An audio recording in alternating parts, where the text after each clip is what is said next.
انہیں مانگنے کا سلیقہ عطا کرتا ہے. یہ کوئی ذاتی کمال نہیں ہے انسان کا، یہ اسی کا کرم ہے. حضرت سلیمان علیہ السلام نے اپنے لشکر پر نظر ڈالی، ایک پرندہ غائب نظر آیا. قرآن کہتا ہے وَتَفَقَّدَ الطَّيْرَ فَقَالَ مَا لِيَ لَا أَرَى الْهُدْهُدَ أَمْ كَانَ مِنَ الْغَائِبِينَ.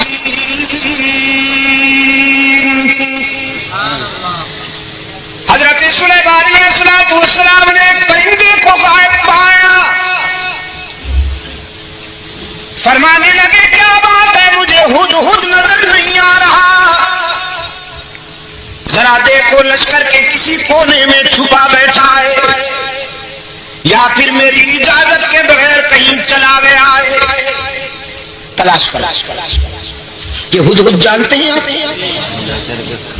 جی؟ کیا فرمایا؟ اچھا ملا کرنا تمہارے صدقے جاؤں. یہ کب سے ملا بن گیا بھائی؟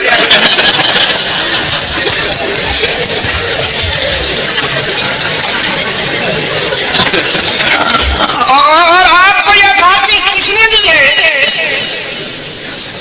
کہ جس پرندے کی بھی ذرا بات ادھر ادھر ہو جائے آپ اس میں ملا کا ٹائٹل فٹ کر دیں؟ یار چلو پھر بھی گوارا ہے. اچھا پرندہ، بڑا خوش نصیب پرندہ ہے. قرآن میں جس کا تذکرہ فخریہ انداز میں آیا ہے. ہاں اس پر حسد کیا تھا کوے نے. حضرت سلیمان علیہ السلام نے جب اس ہدہد سے پوچھا کہ تمہارے اندر کون سی خوبی ہے، اللہ نے تمہیں کون سی خوبی عطا کی ہے،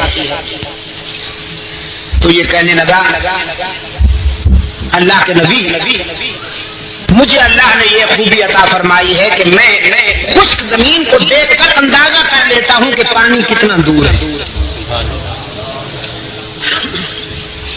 نظر میں رسائی دے دی ہے اللہ. خشک زمین کو دیکھ کر میں یہ اندازہ کر لیتا ہوں کہ کتنی گہرائی میں پانی مل سکتا ہے. حضرت سلیمان علیہ السلام نے فرمایا بھی تم تو بڑے کام کے ہو، ہمیں ویرانوں میں اور صحراؤں میں سفر کرنا ہوتا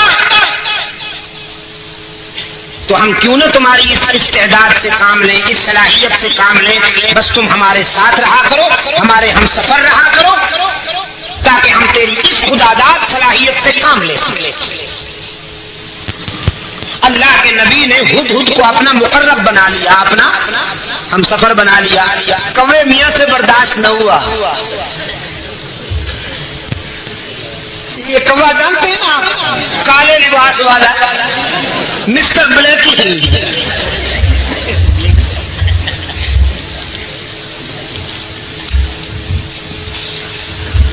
اس جنس سے ایسے فیصلے برداشت نہیں ہوا کرتے. اللہ کے رسول صلی اللہ علیہ وسلم نے صدیق اکبر کو اپنے پہلو میں سلا لیا. کبو کو برداشت ہوا نہیں ہوا. بڑی سخت تکلیف ہے بیچاروں. استغاثہ دائر کر دیا کوے نے ہدہد کے خلاف. اسکینڈل بنا لیا بدبخت نے. کہنے لگا واہ جی واہ، یہ کہتا ہے کہ میں خشک زمین دیکھ کر اندازہ کر لیتا ہوں کہ پانی کتنا دور ہوگا. بالکل غلط ہے. میں نے کئی مرتبہ دیکھا ہے کہ یہ جال میں پھنسا ہوا کھڑک رہا ہوتا ہے. اگر اس کی نظر میں اتنی رسائی ہے کہ یہ خشک زمین دیکھ کر پانی کی گہرائی معلوم کر لیتا ہے تو جال کو کیوں نہیں دیکھ لیتا، اس میں پھنس کیوں جاتا ہے. عیار تو بڑے ہوتے ہیں نا، یہ لفاظ اور لسان تو بڑے ہوتے ہیں. اس انداز کتابت میں استغاثہ دائر کیا کہ سنتا ہے تو زمین کے اوپر جو جال تنا ہوا ہوتا ہے اس کو کیوں نہیں دیکھ لیتا.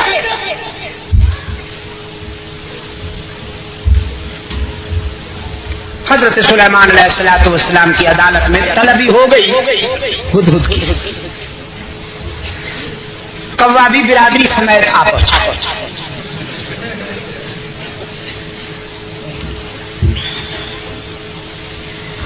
حضرت سلیمان علیہ السلام نے کوے سے کہا اپنا استغاثہ بیان کرو. اس نے وہ کہانی پھر دوہرا دی کہ جناب یہ کہتا ہے میں زمین کو دیکھتا ہوں تو اندازہ کر لیتا ہوں پانی کتنا دور ہے، جبکہ یہ زمین کے اوپر والے جال کو نہیں دیکھ سکتا، اس میں پھنس جاتا ہے. تو اس کا یہ دعویٰ غلط ہے، خلافت اس کو نہیں ہمیں ملنی چاہیے.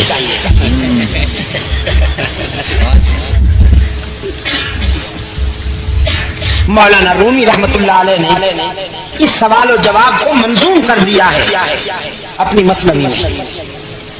مجھے افسوس ہے کہ وہ پوری تو مجھے نہیں آتی، ایک دو شعر حافظے میں رہ گئے ہیں، وہ عرض کر دیتا ہوں. ہدہد نے جب کوے کا استغاثہ سنا تو مسکرا دیا. فرمایا از حکم مولا منکر است زاغے کو از حکم مولا منکر است صد ہزارہ عقل دار کافر است. یہ کوا جو لفظی کرتے ہوئے میرے خلاف استغاثہ لایا ہے، اصل میں یہ میری صلاحیت کا منکر نہیں، اللہ کی تقدیر کا باغی ہے. وہ جو جال تنا ہوا ہوتا ہے جس میں میں پھنس جاتا ہوں، وہ میری نظر کی کمزوری نہیں ہوتی، تقدیر کی بالا دستی ہوتی ہے. من ببینم دام را اندر ہوا، من ببینم دام را اندر ہوا، تان پوشد چشم عقلم را قضا. میں ہوا کی اڑانوں میں جال کو دیکھ سکتا ہوں، لیکن تقدیر کی بالا دستی میرے شعور پہ پردے ڈال دیتی ہے. دیکھتا تو ہوں لیکن سمجھ نہیں پاتا، بالآخر جال میں پھنس جاتا ہوں. وہ میری نظر کی کمزوری نہیں ہوتی، اللہ کی تقدیر کا فیصلہ ہوتا ہے. سلیمان علیہ السلام نے فرمایا اخرج انک رجیم، نکل جا. بکواس کی ہے تو نے، اللہ نے جب یہ استعداد عطا کی ہے تو تجھ سے برداشت کیوں نہیں ہوتی؟ کوے نے کہا جی جاتے ہیں، ناراض کیوں ہوتے ہیں؟ جاتے ہیں ناراض کیوں ہوتے ہیں؟ نکل جاؤ نا. جاتے ہیں جی، احتجاج کرنے کی تو اجازت ہے، پروٹیسٹ تو کریں ہم ذرا، تاریخ تو چلائیں آپ کے اس فیصلے کے خلاف. سلیمان علیہ السلام نے فرمایا قیامت تک چیختے اور چلاتے رہو گے، تمہارا منہ بھی کالا رہے گا، تمہارا جسم بھی کالا رہے گا. حسد کے مارے ہمیشہ حسد کے اندھیروں میں ڈوبے رہتے ہیں. اللہ جی نے اپنے فضل و کرم سے نوازے، وہ پیغمبر کے پہلو میں سوتے رہتے ہیں.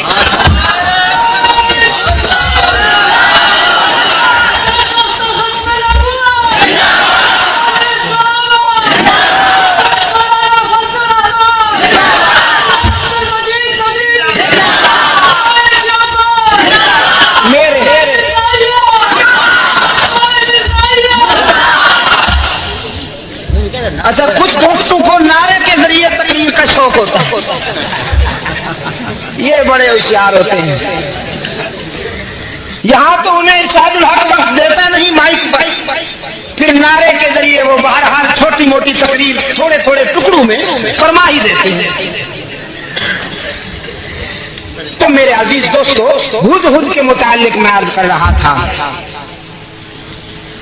دیکھیے 12:30 پھر ہو رہے ہیں، تاریخ بدل گئی ہے. میں نے کہا حضرت وہ اسلاف کی روایات تو یہ رہی ہیں کہ عشاء کے بعد بیان شروع ہوا، صبح تک جاری رہا. لوگ کہتے ہیں شاہ جی رحمت اللہ علیہ عشاء کے بعد بیان شروع کرتے تھے، صبح تک جاری رہتا۔ تو میں نے کہا کچھ روایات ہماری بھی یاد رکھی جائیں گی۔ ہاں لوگ کہیں گے جی ایک مولانا عبد المجید ندیم شاہ صاحب ہوتے تھے، ہم خود ان جلسوں میں شریک ہوتے تھے، 9 تاریخ کو تقریب شروع کرتے تھے، 10 تاریخ تک جاری رہتی تھی۔ تاریخ بھی بدل گئی۔ تو میں یاد کر رہا تھا آپ کی خدمت میں کہ جناب ہدہد غائب پایا گیا، لشکر میں نظر نہیں آ رہا تھا۔ سلیمان علیہ السلام نے فرمایا ذرا دیکھو تو لشکر کے کسی کونے میں چھپا بیٹھا ہے یا میری اجازت کے بغیر کہیں چلا گیا ہے؟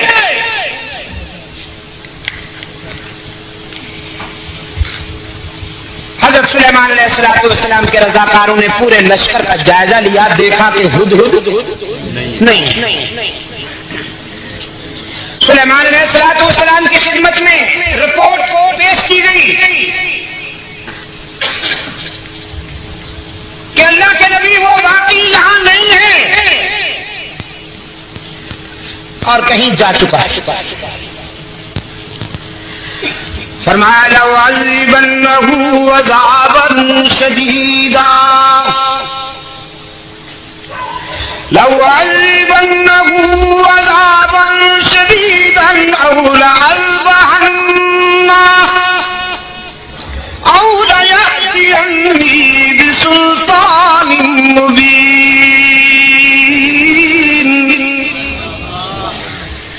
تو کہ اجازت کے بغیر کہیں چلا گیا، اس فرار کی اسے سخت سزا دوں گا، ہو سکتا ہے کہ سزائے موت بھی دے دوں۔ اجازت کے بغیر چلا گیا ہے، سخت سزا ملے گی، سزائے موت بھی دے سکتا ہوں، لیکن پیغمبر تیری عظمت پہ قربان جاؤں، جلال کے ساتھ جمال کا پہلو بھی موجود ہے۔ فرماتے اولا یأتینی بسلطان مبین، لیکن صفائی کا موقع ضرور دیا جائے گا۔ اگر اپنی غیر حاضری کی کوئی معقول وجہ بتا دی تو معاف بھی کر سکتا ہوں۔ اور ہدہد جائزہ مشن پہ تشریف لے گئے، جائزہ مشن پر۔ ہوا کے جھونکوں نے پرواز کی اور جا کے اپنے پیر بھائی کو اطلاع دی، تو یہاں اڑانوں میں مصروف ہے، پیغمبر یاد کر رہا ہے، تجھے ناراض ہو رہا ہے، جلدی پہنچ ورنہ مارا جائے گا۔ نبی کا غضب کوئی معمولی بات تو نہیں۔ قرآن کہتا ہے فما تغیر بعید، تھوڑی دیر ہوئی کہ ہدہد ہوا میں کلا بازیاں کھاتا ہوا اللہ کے نبی کی بارگاہ رحمت میں آ پہنچا اور اپنا صفائی کا بیان دینے لگا۔ احطت بما لم تحط به وجئتك من سبأ بنبأ یقین۔ کہنے لگا اللہ کے نبی میں کوئی عیاشی کے لیے نہیں گیا تھا، جشن آزادی منانے کے لیے نہیں گیا تھا۔ محسوس نہ کرنا عزیز دوستو، میں پھر آ گیا ہوں وہیں۔ جی ایودھیا پوائنٹ پر آئی ایم ویری سوری، میرا جی نہیں چاہتا میں اس طرح کی غلیظ باتوں کو چھیڑ کر اپنا ذوق مجروح کروں، لیکن زاہوں کے تصرف میں عقابوں کے نشے میں قصر آزادی میں بیٹھ کر چونچلے کرنے والے، اللے تللے کرنے والے، یہ وہ ناخلف ہیں کہ تحریک آزادی میں قربانیاں دینے والوں کی روح تڑپ اٹھتی ہے۔ ماشاءاللہ ہمارے بعض دوستوں نے اس موقع پر قومی غیرت کا ثبوت دیتے ہوئے وزارت سے تو انہیں نکال دیا، ان کا ریزائن لے لیا، بڑی اچھی بات، لیکن ذرا اس شریف آدمی سے بھی تو ریزائن لو جو رنڈیوں کو قومی اعزازات دیتے ہوئے نہیں شرماتا اور اسلام کا نام پھر بھی لیتا ہے وہ بے حیا۔ رنڈیوں کو، طوائفوں کو قومی اعزازات دیتا ہے، وہ قومی اعزازات کہ جس پر شرفاء کا حق ہے، وہ قومی اعزازات کہ جس پر قرآن اور سنت کے شہدائیوں کا حق ہے، وہ قومی اعزازات کہ جس پر قومی اور ملی سفر میں قربانیاں دینے والوں کا حق ہے۔ میں آپ سے پوچھتا ہوں، یہ فلم اسٹار جو ہیں، فلمی اداکار جو ہیں یا اداکارائیں جو ہیں، یہ قوم کے محسن ہیں یا قوم کے قاتل ہیں؟ یہ غلیظ اور بدبودار کیڑے معاشرے کے گٹر میں بلکتے ہوئے بدبودار کیڑے جو اپنا پیٹ بھرنے کے لیے کبھی اپنی آواز بیچتی ہیں، کبھی اپنا جسم بیچتے ہیں، جن کی راتیں اس قدر غلیظ ماحول میں گزرتی ہیں کہ کوئی شریف انسان اسے بیان نہیں کر سکتا۔ اس قسم کے کرداروں کو قومی اعزاز دینے والے انہی کے خاندان میں سے ہو سکتے ہیں، شرفاء میں سے نہیں ہو سکتے۔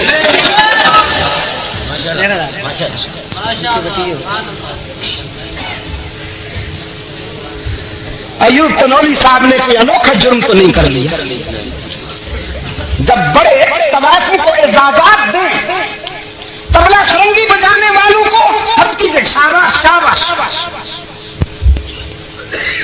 تو الناس علی دین ملوکہم، دوستو چھوٹے بڑوں کی تقلید کیا کرتے ہیں۔ لگا دیجئے پھر مجھ پہ پابندی، لگا دیجئے مجھ پہ کل سے پابندی پہ، لیکن میری تقریر طبع یار کو بے چین کرتی ہے، سبب یہ ہے وہی کہتا ہوں جو دل پر گزرتی ہے، جو دل پر گزرتی ہے وہ کہوں گا۔ میں ان ڈبل سائز ملاؤں میں سے نہیں جن کی نظر تمہارے ہاتھوں میں مچلتے ہوئے راست پہ رہتی ہے۔ الحمدللہ میں ان کرداروں کا نام لیوا ہوں کہ جو حکمرانوں کی چشمے غضبناک کو دیکھ کر اللہ کی رضا اور خوشنودی کی تلاش کیا کرتے ہیں۔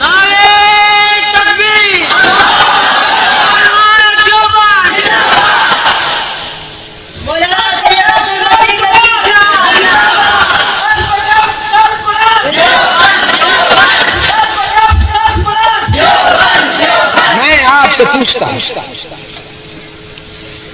کہ فلمی اداکاروں کو تمغے دینا یہ اسلام کی خدمت ہے یا اسلام سے غداری ہے؟ پوچھتا ہوں آپ سے۔ اور وہ بکے ہوئے ملا، وہ بے حیا ملا جو اس کردار کو بھی اسلام قرار دیتے ہیں، وہ مولوی اسلام کے وفادار ہیں یا غدار ہیں؟ ان بے حیاؤں کے پیچھے نمازیں بھی نہیں ہوتی، ان دین فروشوں کے پیچھے نمازیں بھی نہیں ہوتی، اور اتنی سزا ان کو نہیں ملے گی جتنی سزا ان ڈبل ڈیکر ملاؤں کو ملے گی جو سنبھالے نہیں جاتے، کرسی میں نہیں سنبھال سکتے، بدبخت جن کے لیے آفیسر چیئر بنانی پڑتی ہے۔ میرے عزیز آزادی نصیب ہوئی ہے تمہیں، لیکن کبھی غور کیا کن کی قربانیوں کی بدولت؟ مالٹا کے عقوبت خانوں میں سال گزارنے والے شیخ الہند محمود حسن کی قربانیوں کی بدولت، بالاکوٹ کی سرزمین پر خون جگر کا نذرانہ پیش کرنے والے اسماعیل شہید کے ایثار کی بدولت۔ ہائے جلتا ہے جن کا خون چراغوں میں رات بھر، جلتا ہے جن کا خون چراغوں میں رات بھر، غمزدوں سے پوچھ کبھی قیمت سحر، ہدہد کہتا ہے اللہ کے نبی عیاشی کے لیے نہیں گیا تھا، جائزہ مشن پر گیا تھا، اور میں اس مقام پر سے ہو کے آیا ہوں جہاں آپ بھی نہیں گئے، وہاں سے میں ایک یقینی خبر لایا ہوں قوم سبا سے متعلق۔ میں نے ایک قوم دیکھی ہے، میں نے ایک قوم دیکھی ہے جو سورج کی پوجا کرتی ہے، سورج کو طلوع اور غروب ہوتے وقت سجدہ کرتی ہے، ایک عورت ان پر حکمرانی کر رہی ہے۔ سنیے، ساتھ کہہ دینا چاہتا ہوں، ایک قوم دے کر آیا ہوں،